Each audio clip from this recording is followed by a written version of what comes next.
பிரகாஷ் 4 பேர் பேசினதையும் 50 நிமிஷம் பொறுமையா கேட்டீங்க. இது உங்களுக்கான நேரம். அதிமுக ஆட்சி அமைப்போம், அடுத்து அமைய போறது அதிமுக ஆட்சி தான். அம்மாவின் ஆட்சியை அமைக்க உறுதி ஏற்போம், அதை சவாலா எடுப்போம். இதுதான் அத்தனை அதிமுகவினரும் சொல்கிறார்கள். ஆனால் அதிமுகவிற்கான சாத்தியக்கூறுகள் எங்க இருக்கு? வெற்றிக்கான கூட்டணிக்கான சாத்தியக்கூறுகள் எங்க இருக்கு? யார் துரோகி, யார் விசுவாசி, யாருடைய அணி வெற்றி பெறுவதற்கான சாத்தியக்கூறுகளோட இருக்கு அப்படின்னு நீங்க பார்க்கறீங்க? நீங்க இந்த வரலாறு தான் இது. இப்போ 50 நிமிஷமும் போனது அதிமுகவுடைய வரலாறு.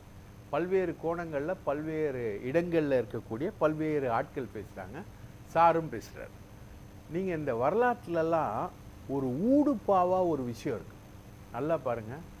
முதல்ல சசிகலா எடப்பாடியை தேர்ந்தெடுக்கிறாங்க. அப்போ சசிகலா ஆன்டி பிஜேபி, ரைட்டா, தேர்ந்தெடுக்கிறாங்க. அப்போ பிஜேபி என்ன பண்ணுது? கட்சியை உடைக்குது.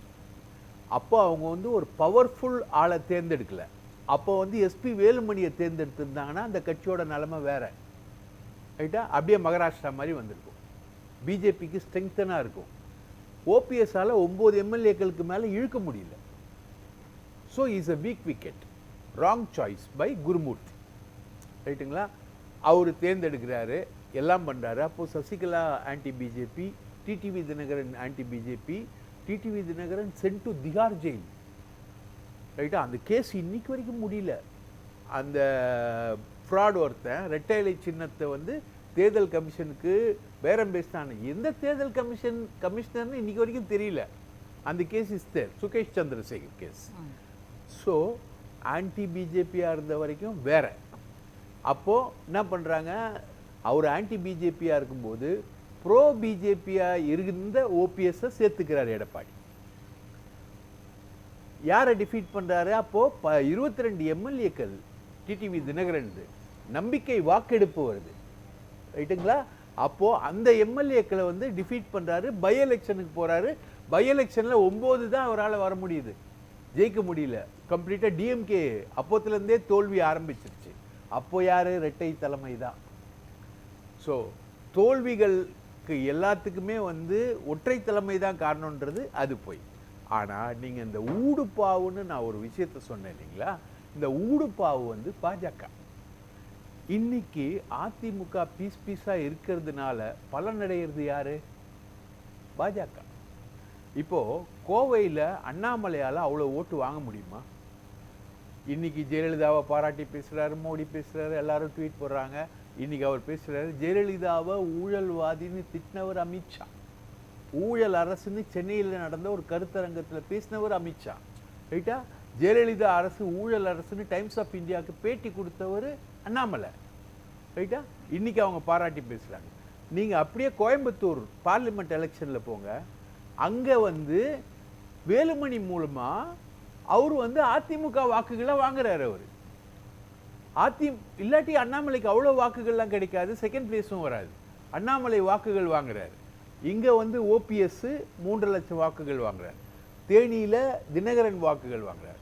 இவங்க பண்ண தப்புன்னா, எடப்பாடி பண்ண தப்பு வந்து அந்த 10.5% இடஒதுக்கீடு அது கொஞ்சம் ஓவர் ரைட்டாக போகும்போது அங்கே சவுத்தில் ரியாக்ட் ஆச்சு. இன்னைக்கு வரைக்கும் அதுதான் நிற்குது, எடப்பாடிக்கு எதிரான ஒரு விஷயமா நிற்குது. இன்னைக்கு எடப்பாடி அப்ப இவங்களை ஓபிஎஸ்ஓ திருமதி சசிகலாவோ டிடிவியோ இவர்கள் பிரிந்ததோ அல்லது பிரிந்திருக்கிறதோங்கிறது ஃபேக்டர் இல்லை. அந்த 10.5 தான் சவுத்தில் வந்து பிரதான ஃபேக்டரா இருக்கு. அப்போ இருந்தது. அப்போ எம்எல்ஏ எலெக்ஷன்ல 75 சீட்ஸ் வந்து இவங்க ஜெயிக்கிறது ஃபுல்லா நார்தர்ன் பெல்ட், கொங்கு பெல்ட். அப்போ ஆராசா ஒரு ரிமார்க் பண்ணிடுறாரு, எடப்பாடியுடைய தாயார் பத்தின ஒரு ரிமார்க் பண்றாரு. அது வந்து பிரச்சாரமா இவங்க கொண்டு போறாங்க. அப்போ சுனில்னு ஒரு வியூக அமைப்பாளர் இருந்தார், அவர் அதை பிரச்சாரமா கொண்டு போறாரு.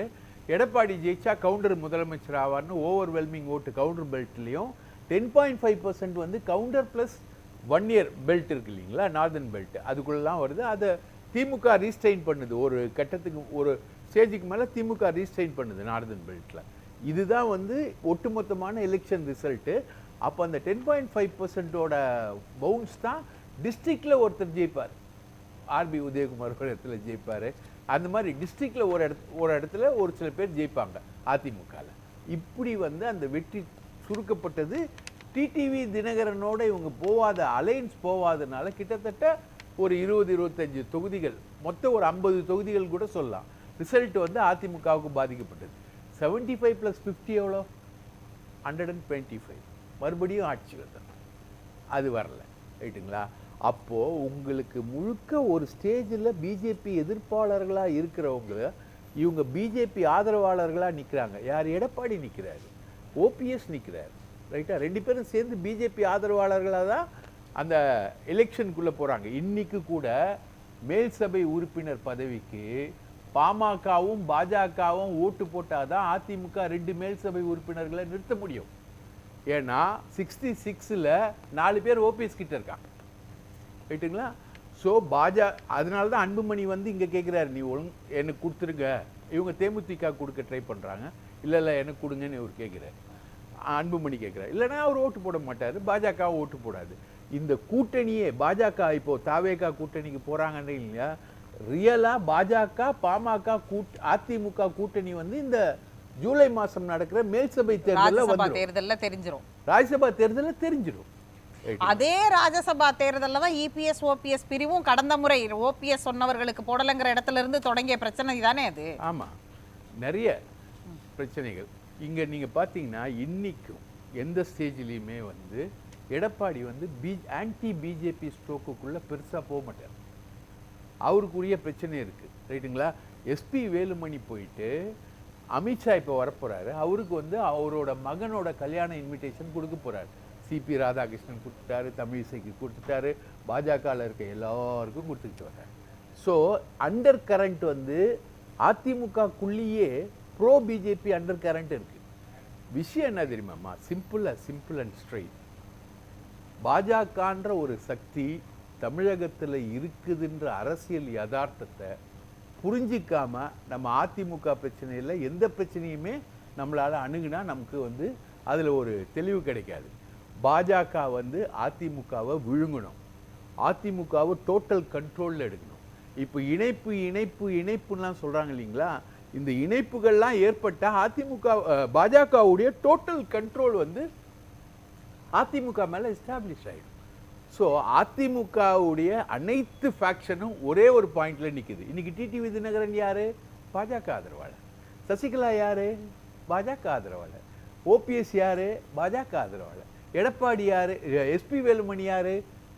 பாஜக ஆதரவாளர். ரைட்டுங்களா? அதுக்கப்புறம் எடப்பாடி யார்? மறைமுக பாஜக ஆதரவாளர்.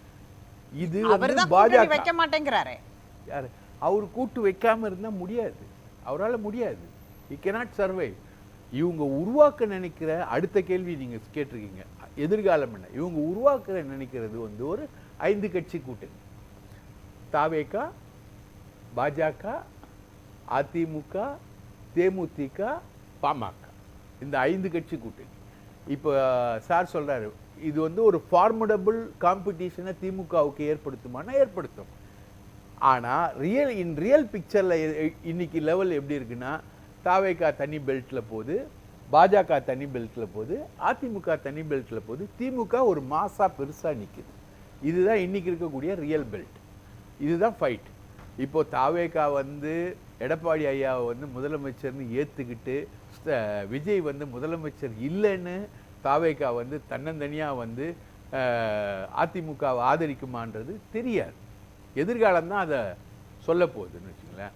பாஜக வந்து கூட்டணிக்கு வராமல் அப்படியே அதிமுகவை விட்டுருமானா தெரியாது. ஏன்னா மத்திய அரசுக்கிட்ட கடந்த ஆட்சியில் நடந்த பல முறைகேடுகள், பல வழக்குகள் வந்து இன்னும் மத்திய அரசு கையில் இருக்குது. இவங்களுடைய எல்லாரோட குடிமைப்பிடியும் அங்கே இருக்குது. ரைட்டுங்களா? அதனால் அவங்க விடுவாங்களான்னு தெரியாது. ஆகவே இது எல்லாத்துலேயும் நீக்கமர நிறைந்திருப்பது பாஜக. பாஜகவோட டியூனுக்கு ஒரு பீரியடில் தாளம் போட்டவங்க, இன்னைக்கு மறைமுகமாக தாளம் போட்டுக்கிட்டு இருக்கவங்க, பாஜக வளருவதை விரும்புகிறவங்க எல்லாமே தான் வந்துக்கிட்டு இருக்காங்க. இன்றைக்கி அண்ணாமலை ஆன்டி ஏடிஎம்கே டோனில் பேசிக்கிட்டு இருந்தார், இன்றைக்கி ப்ரோ ஏடிஎம்கே டோனில் அவர் பேசுகிறாரு, திமுகவை பயங்கரமாக திட்டிக்கிட்டு இருக்காரு. ரைட்டுங்களா? இதெல்லாமே வந்து பாஜகவை ஒரு என்டிட்டியாக கொண்டு வந்து நிற்கக்கூடியது தான். பாஜக தன்னை தானே வளர்த்து கொண்டு ஒரு பெரிய ஃபோர்ஸாக வருவதற்கான எல்லா இதையும் பண்ணுறாங்க. இவங்க எப்போ ஆரம்பிக்கிறாங்க தெரியுங்களா?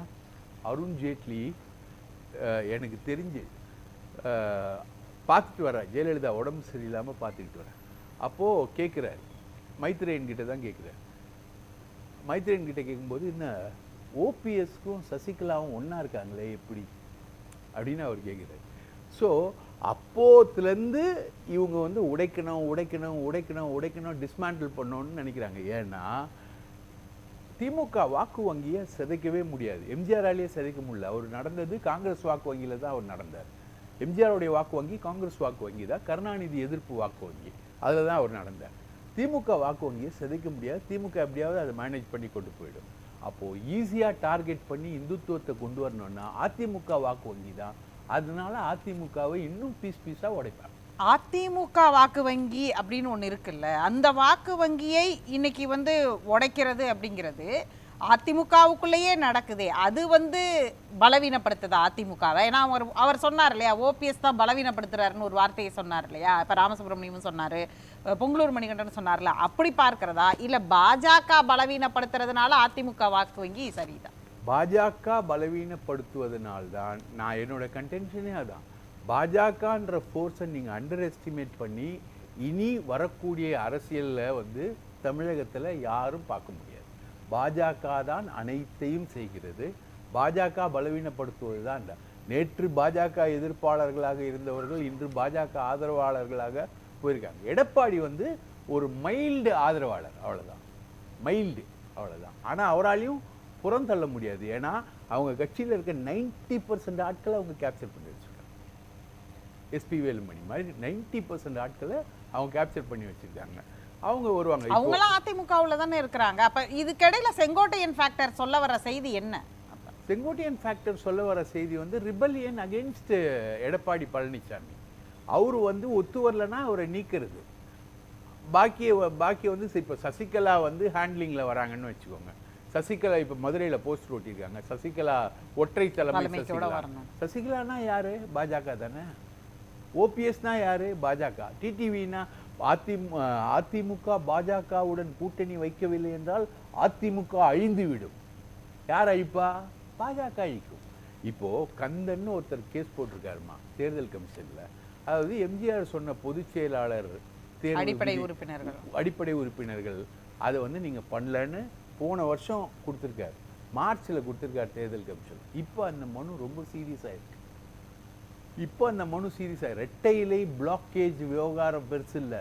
ரெட்டை இலையை முடக்க முடியுமா முடியலையா அப்படின்றது ஒரு விஷயம் இருக்குன்னு வச்சுங்களேன். ஈரோடு எலெக்ஷன்லேயே அவங்களால முடியல, அதனால தான் வாபஸ் பெற்றாங்க. ஓபிஎஸ் உட்பட வாபஸ் பெற்றாங்க.